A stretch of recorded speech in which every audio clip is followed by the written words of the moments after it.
রাজমহলের ছাদের উপরে উট তালাশ করে যদি না পাওয়া যায়, রাজমহলের ফুল বিছানার মধ্যে শুয়া শুয়া আল্লাহকে তালাশ করলে পাওয়া যাবে না।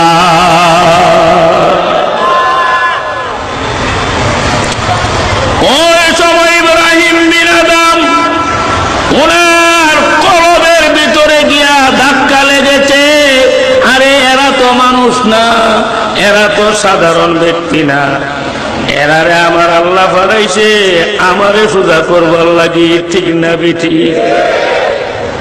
কথা তো সত্য। আমি রাজমহলের ফুল বিছানায় আরাম কইরা আল্লাহরে তালাশ করলে পাওয়া যাবে না, কথা ঠিক। রাত্র যখন প্রভাত হয়েছে, জরুরি সংসদ ডেকেছে। সংসদ সদস্যরা উপস্থিত হয়েছে।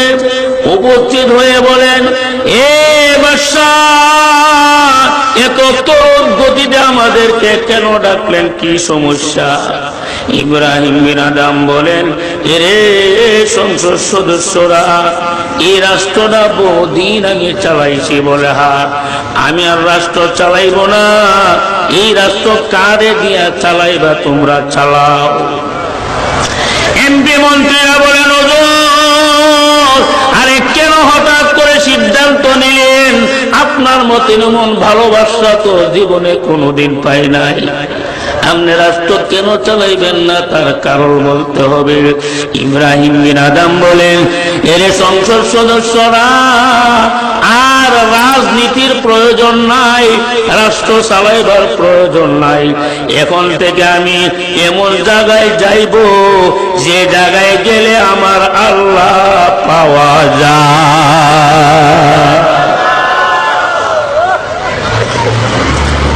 ইব্রাহিম বিন আদম রাজত্বটা ছেড়ে দিয়েছে। উনি ঘর থেকে বের হয়েছে, গিয়ে দেখে একটা মাঠের মধ্যে এক রাখালে বকরি রাখে। ইব্রাহিম বিন আদম বলেন, রাখাল রে, তুই আমার একটা অনুরোধ শুনবিনি? বলে, কি? এরে ভাই রাখাল, আমার গায়ে যে পোশাকটা, এটা বড় দামি একটা পোশাক, এটা রাষ্ট্রীয় পোশাক। এই পোশাকটা তুই নিয়ে যা, তোর ফরাসিরা পোশাকটা আমারে দিয়া দে। রাখাল বলে, হুজুর, আপনার মতন মানুষ আমি রাখাল, এই কারণে টিটকারি করাটা ঠিক না, আমারে ঘৃণা করাটা ঠিক না। এটা আবার কোন কথা আপনি আমারে বললেন?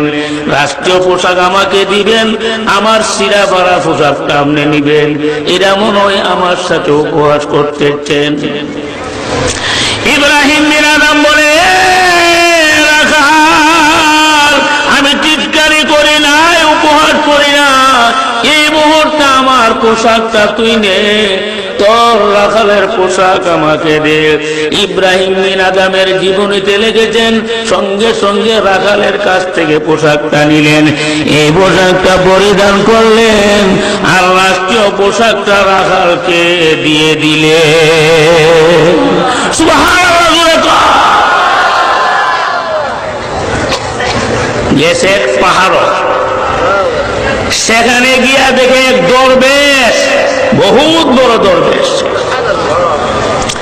এই দরবেশে আল্লাহর এমন ভাবে সাধন করছে, লাভ করছে, খানার সময় হইলে আসমান থেকে রুটি আসে।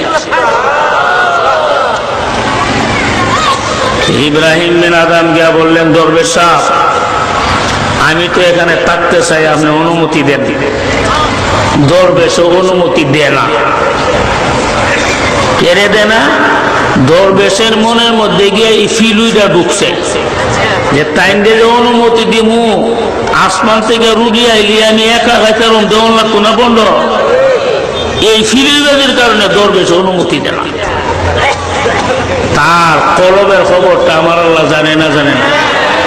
আরো জোরে আল্লাহ ইব্রাহিম বিন আদম রে এলহামের মাধ্যমে জানাই দিছে, ইব্রাহিম, তোরে কিনলে কি পারমিশন দেনা জানোস নি? কিনলে কি ও রুটি বন্ধক যেতে হবে বের লাগে।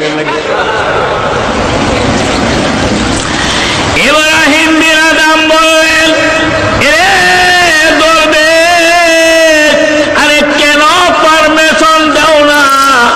দরবেশ রে, আমি রুটি খাওয়ার জন্য এখানে আগমন করি নাই। আল্লাহ আমি রুটি খাইবার জন্য এখানে আসি নাই। সঙ্গে সঙ্গে দরবেশ বুঝে ফেলেছে, আরে আমি কি এর দরবেশ? আমার চেয়ে বড় দরবেশ হলো ইব্রাহিম বিন আদম। সুবহানাল্লাহ জুড়ে কর, আরো জুড়ে কর। ইব্রাহিম বিন আদমের পানির পিপাসা লাগছে, গেছে একটা কুয়ার মধ্যে বালতি ছাড়ছে, পানি উড়াইবা। আল্লাহ আল্লাহ, বালতি উড়াইয়া দেখে স্বর্ণ দিয়া বালতিটা ভরা। আমরা করে কইলাম, ভাইছি রে, ভাইছি ভাইছি ভাইছি, এক বালতি যথেষ্ট। নন ভরে করে একটা দোকান কিনে এলাম, আর নিউ মার্কেট একটা ডাহা দুলে কিনে নিলে সারাদিন। ঠিক নেই কথাটা? বালতি দেখায় ও ঠিকই শুরু করে দিলাম, ও কিটা কিটা আমরা কেন? ঠিক নেই কথাটা? ওই সময় ইব্রাহিম বিন আদম আমার আল্লাহকে ডেকে বলেন, আল্লাহ বালতি চেড়েছি পানি উঠাইয়া পান করার জন্য, মাবুদ গো বালতির মধ্যে তুমি স্বর্ণ বুড়াইয়া দিছ। ও আমার মওলা,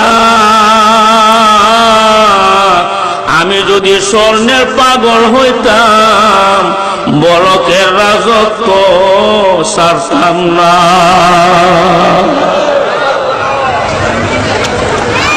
ও মাবুদ, আমি স্বর্ণের পাগল হইলে, স্বর্ণের লোভী হইলে আমি বলকের রাজত্ব ছাড়তাম না। মাবুদ গো, আমি স্বর্ণের লোভী না, আমি স্বর্ণের পাগল না, আমি হইলাম তোমার পাগল।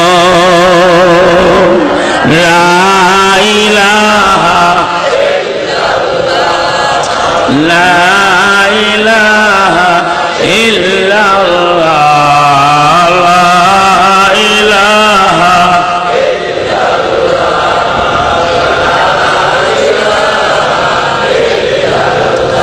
জোরে লা ইলাহা ইল্লাল্লাহ, লা ইলাহা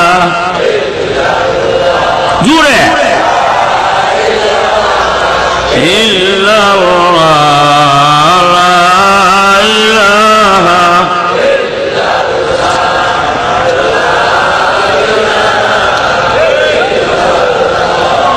লা ইলাহা ইল্লাল্লাহ, লা ইলাহা লা ইলাহা ইল্লাল্লাহ, লা ইলাহা লা ইলাহা ইল্লাল্লাহ, লা ইলাহা লা ইলাহা ইল্লাল্লাহ, লা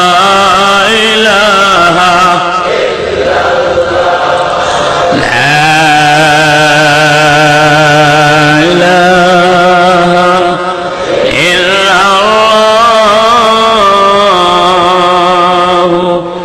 মুহাম্মাদুর রাসূলুল্লাহ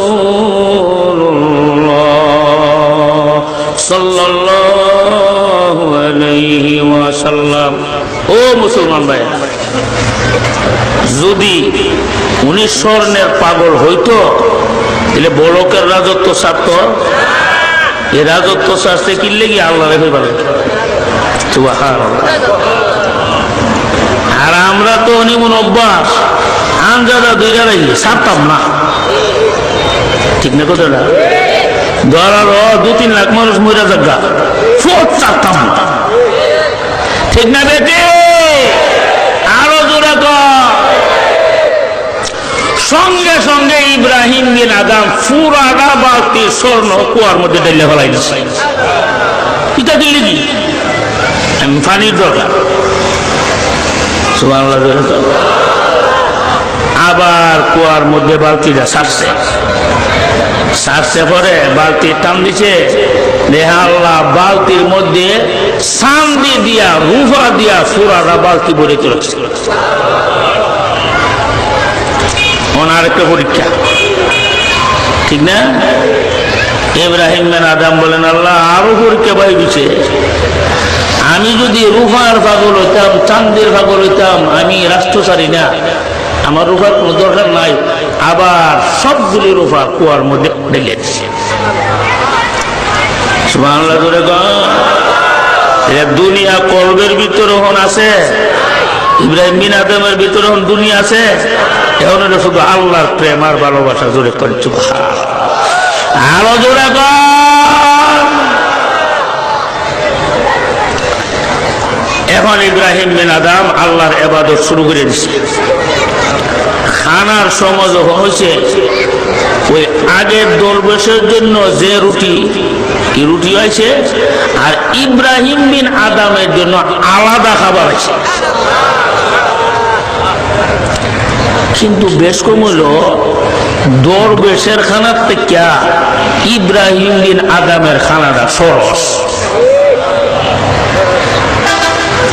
এখন দরবেশের মনের মধ্যে আরেক পেশ লাগছে, কিরে আমি আইলাম অতলা বছর হয়েছে, আমারই খানা আর সুস্থ দিনে বেড়াইছে, কি বেড়া সরস খানা।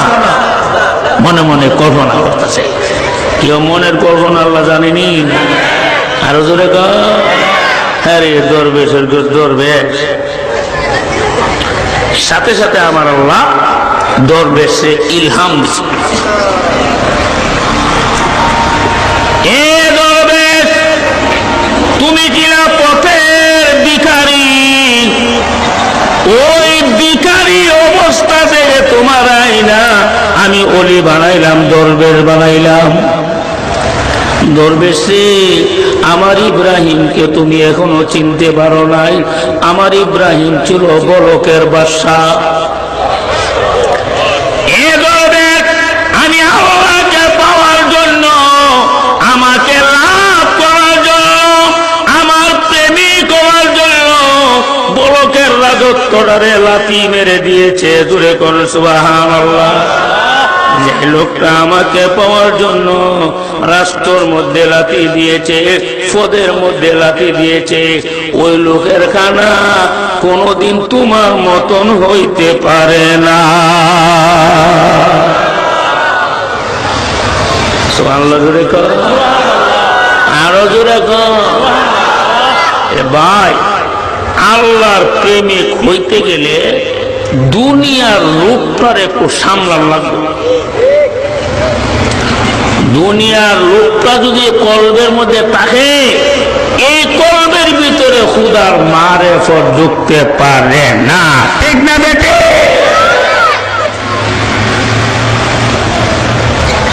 যা হোক, হযরত ওমর ফারুক রাদিয়াল্লাহু তাআলা আনহু খেজুর পাতার গড় মনে আসেনি, দেখে আর কান্দে। সুবহানাল্লাহ। আমার গভর্নরের বাড়ি যা, আমার গভর্নরের বাসভবনে যা, বুঝ জানাইছে এই গভর্নর যে আল্লাহর ওলি, রাষ্ট্রীয় কোনো লোক যে তার ভিতরে নাই, ঠিক না বেটি? গড়ই কইতেছে, তাই না? সৎ মানুষ, একবেলা সরকারি চাকরি করে, বেতন হইল 10,000।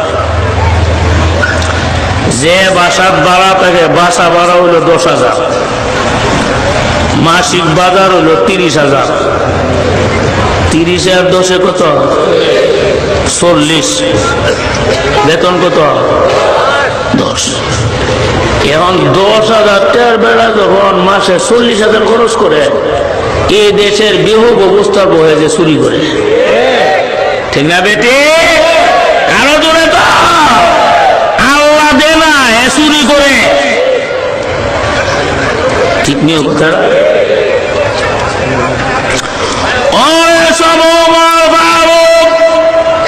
গভর্নরকে ডেকে বললেন, ও গভর্নর, এই বাড়িতে তুমি থাকো? বলে হ্যাঁ। এখন আমি তোমার ঘরের ভিতরে যাব, ভিতরের পরিবেশটা আমি দেখবো। জোরে বলেন সুবহানাল্লাহ। গভর্নর বললেন, হে আমিরুল মুমিনিন, যাও ঘরের ভিতরে যাও, গিয়া দেখো। ওই সব ওমর ফারুক ঘরের ভিতরে গিয়ে ঢুকলেন। ঘরের ভিতরে ঢুকে তিনি আশ্চর্য হয়ে গেলেন। এই ঘরের ভিতরে কোনো বিছনা নাই, বালিশ নাই, ঘুমাইবার মতন কোনো পরিবেশ নাই। ওমর ফারুক বলেন, এরে গভর্নর, এই ঘরের ভিতরে রাত্র কেমনে কাটা? সুবহানাল্লাহ। ওমর ফারুক অর্ধ দুনিয়ার বাদশা, তিনিও আল্লাহর ওলি, গভর্নরও আল্লাহর ওলি। যে সাহাবীরে যেখানে ফিট করছে প্রত্যেকটি সাহাবী ছিলেন আল্লাহর ওলি। ওলিরা দেশ চালাইছে, এই দেশে ছিল শান্তি, আর ওহন দেশ চালা সুরসুরতার দল। ঠিক না বেটে? এই কারণে দেশে অশান্তি। ঠিক আছে না কথাটা? অক্ষরে উমর রাদিয়াল্লাহু তাআলা আনহুর জামানায় প্রধানমন্ত্রী থেকে দইরা নিয়া অক্ষরে রাহাল পর্যন্ত ছিল আল্লাহর ওলি। তিনিও উমর রাদিয়াল্লাহু তাআলা আনহু ভ্রমণে বাইরেছে, দেখে এক রাখালে বকরি রাখতেছে। রাখাল রেখে দিল, ও ভাই রাখাল, একটা বকরি আমার কাছে বিচারাস না নগদ। তোর মালিক যদি জিগা তুই কোচ বলে একটা বকরি বাগে ফেলিস, একটা বকরির মূল্য তুই বিনা পরিশ্রমে খাইয়া লাইলে। আমরা এমন সুযোগ দিলে কইরা বলে, স্যার একটা নিলে আপনার অবস্থা না আমার অবস্থা, এ হারি লই দিন, চুরি করলে নকুরি করুন। ঠিক নিও? তোর মালিক যদি জিগা বকরি গেল কোথায়, তুই বলবে বকরি বাগে খেয়ে ফেলছে। একটা মিশা কথা বলে বকরিটার মূল্যটা তুই ফেলে দিলে। ওই সময় রাখাল বলেন, রে আল্লাহ বললাম, তুমি কে? তোমার আমি চিনি না, তোমাকে আমি চিনতে পারি নাই। জোরে বলেন সুবহানাল্লাহ। আল্লাহর বান্দারে, একটা বকরি যদি আমি বিক্রি করে ফেলি, আমার মনিব যদি বলে কি হয়েছে, আমি বলবো বাগে হয়ে ফেলেছে, আমার মনিব বুঝবে, আমার কথাটা বিশ্বাস করবে। এ আল্লাহর বান্দা, আমাকে তুমি বুঝাও, আমার আরেকজন মালিক আছে, আমি ওই মালিক রে কেমনে ফাঁকি দিতাম। ওমর বলেন, রাখাল রে, তোর আরেকজন মালিককে বল। রাখাল বলেন, এরে আল্লাহর বান্দা, আমার আসল মালিকের নাম হলো আল্লাহ। আমি দুনিয়ার মালিককে বুঝাইতে পারবো, ফাঁকি দিতে পারবো, ধোঁকা দিতে পারবো, আমি আল্লাহরে কেমনে ধোঁকা দিতাম তুমি বলো। ওই সময় ওমর ডাক দিয়া বলেন, রাখাল রে, ও রাখাল, তোর মতন আল্লাহর ওলি যদি এই এলাকার মধ্যে থাকস, আমি খোদার কসম খায়া কইলাম, এই এলাকার মধ্যে খোদার গজব আসবে না।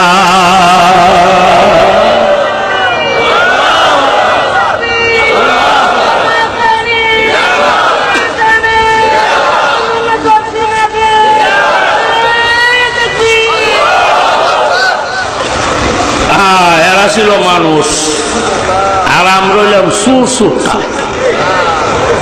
ঠিক নিও? আর আমরা যাও কিছু মানুষ চুরি করি না, সমাজের মানুষের ডরে চুরি করি না, ফাঁক পাইলে আমরাও চুরি করছি। আর মাঝে চাইনিয়া খাইলা পাইদা এমন মানুষ বেরিয়েছে আমরা সমাজ।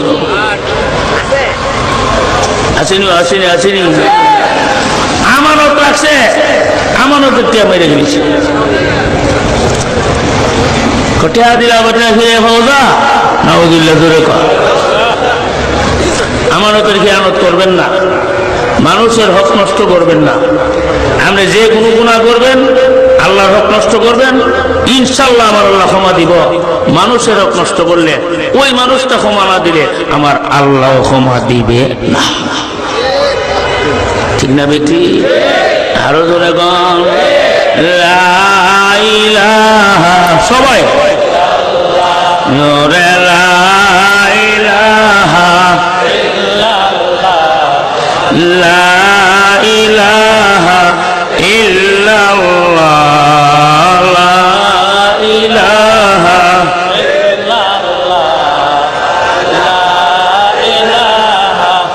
ইল্লাল্লাহ। ইনসান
গভর্নর আল্লাহর ওলি, রাখালো আল্লাহর ওলি,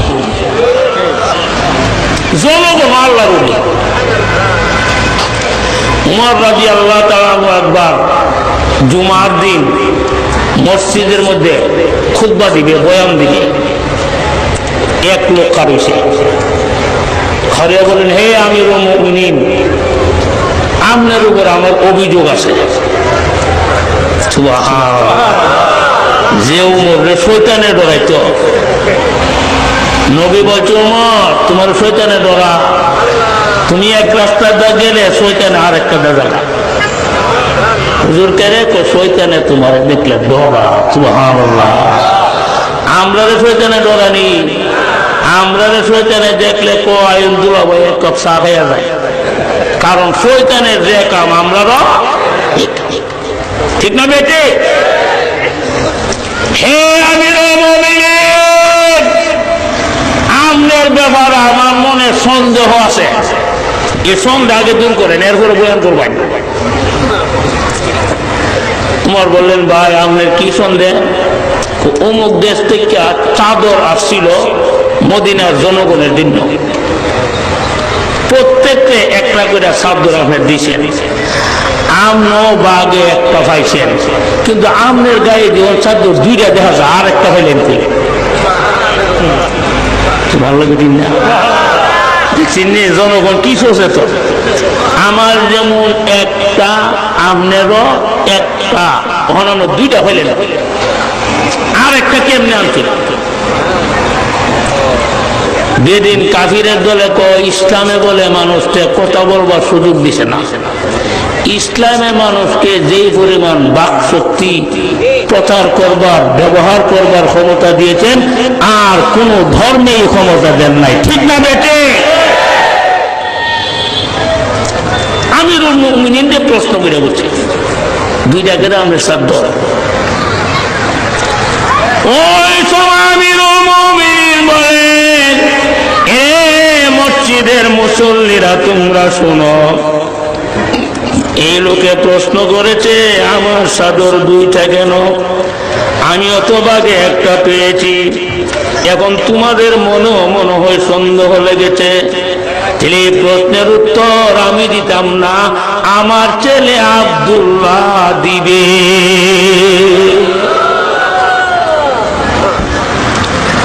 ওই সময় আব্দুল্লাহ মসজিদের মধ্যে দাঁড়িয়ে বলেন, ও মুসল্লি ভাইরা শোনো, তোমরা যেমন বন্টনে একটা করে চাদর পেয়েছ, আমি আব্দুল্লাহ একটা পেয়েছিলাম। তখন আমার গায়ে চাদর আসেনি বলে, না কেন নাই? আমার গায়ের চাদর আমি আমার আব্বা উমরকে দিয়া দিছি, এই কারণে আমার আব্বার চাদর হচ্ছে দুইটা। তখন ওই লোকে বলে, এবার বয়ান করেন, আমার মনে আর কোনো সন্দেহ নাই। ইসলামে যে পরিমাণ বাক স্বাধীনতা দিয়েছেন, আর কোন ধর্ম এই পরিমাণ বাক স্বাধীনতা দেয় নাই। এখন বাক শক্তির নামে, বাক স্বাধীনতার নামে শয়তানি আরম্ভ হয়েছে, ঠিক না বেশি? এখন বাক স্বাধীনতার নামে শয়তানি আরম্ভ হয়েছে, ঠিক না কথা না? উমর আল্লাহর ওলি, গভর্নর আল্লাহর ওলি, এমপিরা আল্লাহর ওলি, মন্ত্রীরা আল্লাহর ওলি, রাখালও আল্লাহর ওলি। আল্লাহর ওলিরাই দেশটারে চালাইছে। ভারত চালাইছে মুসলমানে একাধারে 800 বছর। কয় বছর? ওই সময় তো ভারতের সীমানা ছিল কুদ্দুরা, বাংলাদেশ এবং পাকিস্তান সহ। বাংলাদেশ, পাকিস্তান এর গোটা এই ভারত নিয়ে আসছিল একটা রাষ্ট্র। এই রাষ্ট্রটা মুসলমানের শাসন করছে একাধারে 800 বছর। মুসলমানের দেশ চালাইছে, ঠিক নি কথাটা? আজকে আমরা নবী দেশ চালাইছি, আবু বকর সিদ্দিক দেশ চালাইছি, হ্যাঁ? উমরের দেশ চালাইছি, উসমানের দেশ চালাইছি, হযরত আলী দেশ চালাইছি। তা আপনারা কেমনে করেন যে হুজুরানের দেশ চালাইতে তো না? এই কথাটা কি লাগি করে? হুজুরানের পূর্বপুরুষ তো দেশ চালাইয়া গেছে, ঠিক না বেটে? এমনও হুজুর বাংলার জমিনের মধ্যে আছে, একটা রাখো না, 3টা রাখো চালাইতে, কিন্তু হুজুরানি এগুলির মধ্যে যা না। কারণ রাজনীতির পরিবেশ গান্দা হয়ে গেছে, ঠিক না বেটি? আরো জোরে গান হুজুরান গেলে আপনারা এখন হুজুরানি চলো যাকে, কারণ পরিবেশ নষ্ট হয়ে গেছে গা, ঠিক নেই? আবু বকর সিদ্দিক রাদিয়াল্লাহু তাআলা আনহু যখন খলিফাতুল মুসলিমিন হলেন, পরে দ্বিতীয় খলিফা হল হযরত উমর। মদিনা থেকে একটু দূরে এক বৃদ্ধা মহিলার বাড়ি। রাত্রেবেলা উমরে চিন্তা করলো, এই বিড়িরে তো কলসি বুড়াইয়া, মস্কো বুড়াইয়া পানি দেওয়ার মতন কোনো দাসী নাই, গোলাম নাই। আমি রাতকেলা গিয়া চুরি কইরা বিড়ির পানির কলসিটা বুড়াই দিয়া। উমরে রাতকেলা গেছে, গিয়া দে উমরের আগ ওই কেডা যেন কলসি বুড়াইয়া দিয়ে গেছে। কেরে আমি মনে করছিলাম আমি বুঝি সুর, আরো সুর দিয়েছে। কি কাম করা কেটা? আমার যে কলসি বুড়াই দিয়া দেখা। আচ্ছা, পরের দিন রাত্রে উমরে রাস্তার সাইডে একটা আস্কার মধ্যে বসেছে, দিহি কোন লোকটা ই কামলা করে। তোমার উমর বলেন, আমি দাঁড়িয়ে রইলাম, দেখব রে ওই মহিলার পানির মস্কো কে বুড়াইয়া দে। আমি দাঁড়িয়ে তাকায় রইলাম, হঠাৎ করে দেখি আমিরুল মুমিনিন হযরতে আবু বকর সিদ্দিক রওনা দিতে। আমি সরাসরি দেখেছি হযরতে আবু বকর সিদ্দিক মহিলার কলসি বুড়াইয়া দিতে। জোরে বলেন সুবহানাল্লাহ। এত বড় সাহাবী, ইসলাম ধর্মের দ্বিতীয় খলিফা মুহাম্মদুর রাসূলুল্লাহ সাল্লাল্লাহু আলাইহি ওয়াসাল্লামের পরে সমস্ত মানুষের উপর হইল হযরতে আবু বকরের মর্যাদা। জোরে বলেন সুবহানাল্লাহ। আবার দেশের প্রধানমন্ত্রী, দেশের খলিফা বৃদ্ধা মহিলার কলসি বুড়াইয়া দে রাত্রের বেলা। জোরে বলেন সুবহানাল্লাহ। জোরে কর, আরো জোরে কর। তখন মনে বুঝালে চারি, আমিও মনে মনে ভাবছিলাম যে সিদ্দিকে আকবর ছাড়া এই কাজ কেউ করবে না। জোরে কোন সুবহানাল্লাহ। আরো জোরে আবু বকর সিদ্দিক কত বড় লোক ছিলেন। বুখারী শরীফের মধ্যে হাদিস আসছে, জান্নাতের অনেক গেট থাকবে, যারা দান খয়রাত করছে জান্নাতের গেটে তারে রাখবে বেহেশতে যাবার লাগি, যারা জিহাদ করছে বাবুল জিহাদে রাখবে বেহেশতে যাবার লাগি, যারা রোজা রাখছে বাবুর রায়্যানে রাখবে বেহেশতে যাবার লাগি। আবু বকর বলেন, ইয়া রাসূলুল্লাহ, আপনার উম্মতের মধ্যে এমন কোন ব্যক্তি আসেনি যারে জান্নাতের সব দিকে ডাক দিব। নবী বাসে তো কেডাইলা ইলে হইল আমার আবু বকর সিদ্দিক। সুবহানাল্লাহ। আবু বকর বলেন, ইয়া রাসূলুল্লাহ, আমি একটা জিনিস জানতে চাই। বলে, কি জানবা? ও নবী, আপনার উম্মতের মধ্যে সর্বপ্রথম কে জান্নাতে যাবে ওই লোকটার আমি চিনতাম চাই। জুড়ে বলেন সুবহানাল্লাহ। আল্লাহর নবী বলেন, আবু বকর রে, আমার উম্মতের মধ্যে সর্বপ্রথম জান্নাতে যে কদম রাখবে এই লোকটারে তুমি চিনো না? ও নবী, ওই লোকটারে তো আমি এখনো চিনছি না। আল্লাহর নবী বলেন, আবু বকর, আল্লাহর জান্নাতের মধ্যে আমার উম্মতের মধ্যে সর্বপ্রথম যে জান্নাতে যাবে তিনি হইল আমার আবু বকর সিদ্দিক। তুমি যাইবা সর্বপ্রথম জান্নাতে। আর হাম উম্মতি বি উম্মতি আবু বকর আসিনি খুদবার মধ্যে, আমার উম্মতের মধ্যে সবচেয়ে রহম দিলওয়ালা উম্মত হইল আমার আবু বকর। আরহাম উম্মতি, আরহাম হইল ইসমে তফজিলের সিগা। আমার উম্মতের মধ্যে সবচেয়ে বড় দয়াল উম্মত হইল আমার আবু বকর। আবু বকর সিদ্দিক এমন মানুষ ছিলেন, অনেক সময় আমরা নবীর কলবের মধ্যে যা এলকা হইতেন আবু বকরের কলবের মধ্যে তাও এলকা হইতেন। আবু বকর নবীর কেমন কাছাকাছি ছিলেন, আপনি যদি একটা আয়নার সামনে দাঁড়ান হবু আপনার দেহের ছবিটা আয়নার মধ্যে দেখা যাবে নাকি? হ্যাঁ, আয়নার ছবিটা আর আমনের দেহটার মধ্যে যেই ব্যবধান আবু বকর আর নবীর মধ্যে ছিল এই ব্যবধান। সুবহানাল্লাহ। জোরে বলেন, আরো জোরে বলেন। ওমর ফারুক বলেন, এরে গভর্নর, এ ঘরের ভিতরে কিভাবে রাত্র কাটাও? এখানে কোনো বালিশ নাই, বিছানা নাই, খাট নাই, পালং নাই। ওই সময় গভর্নর মাথার উপর থেকে একটা নামাজের মুসাল্লা বাহির করছে। নামাজের মুসাল্লা বাহির করে বলেন, এরা আমিরুল মুমিনিন, এই যে নামাজের মুসাল্লা এটাই হইল আমার সম্ভব।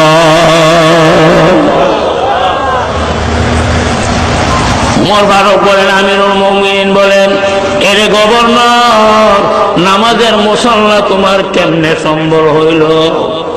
ওই সময় আবু উবাইদা বলেন, আমিরুল মুমিনিন, সারাদিন আমি রাষ্ট্রীয় কাজের মধ্যে ব্যস্ত থাকি, রাত্রের বেলায় বাঙ্গা ঘরের ভিতরে ঢুকি, বাঙ্গা ঘরের ভিতরে ঢুইকা নামাজের মুসাল্লা বিছাইয়া মাবুদের গোলামি আরম্ভ করি।